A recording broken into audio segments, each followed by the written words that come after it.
They say in Umuokwe, when the sun dies and the forest grows teeth, even the bravest man dares not answer when his name is called. For at night it is not the living who call your name. Long ago in the Igbo village of Umuokwe, the elders told stories of the Mmanwụ, masquerades that carried the spirits of the ancestors. During the day they were sacred, bringing blessings. But at night when no festival was called, no masquerade was ever supposed to walk. If you heard one then, the elders warned, it was no man behind the mask. Each evening, as the sun slid behind the hills, the villagers whispered a chant while closing their compound gates. Our ancestors, shield us in the darkness. Let good spirits guard the path.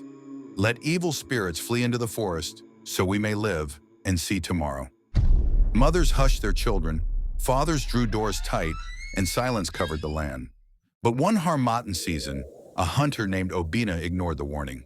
He stayed too long in the forest, setting traps. By the time he began to head home, the moon was hidden behind clouds, and the forest path was swallowed in darkness. Then he heard it, the rattling of Ikoro bells, the sound only worn by masquerades. Chi-mo, his chest tightened. There was no festival that night.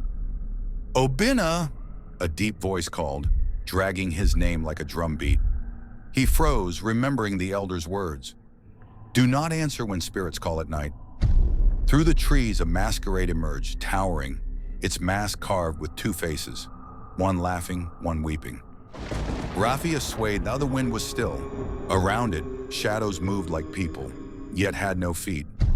Obina turned to run, but his legs grew heavy, as if unseen hands clutched them. The bells grew louder, pounding inside his skull.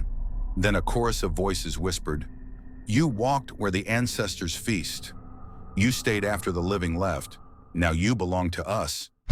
At dawn, hunters found Obina's tools neatly placed at the forest's edge, but his body was gone. That night, as families whispered their protection chant, some swore they heard another voice joining in, a broken voice, calling not to the ancestors, but to the living. Since then, in Umuokwe, no one dares to linger in the forest after dark. For when the Harmattan wind blows and the bells rattle faintly, villagers cover their ears.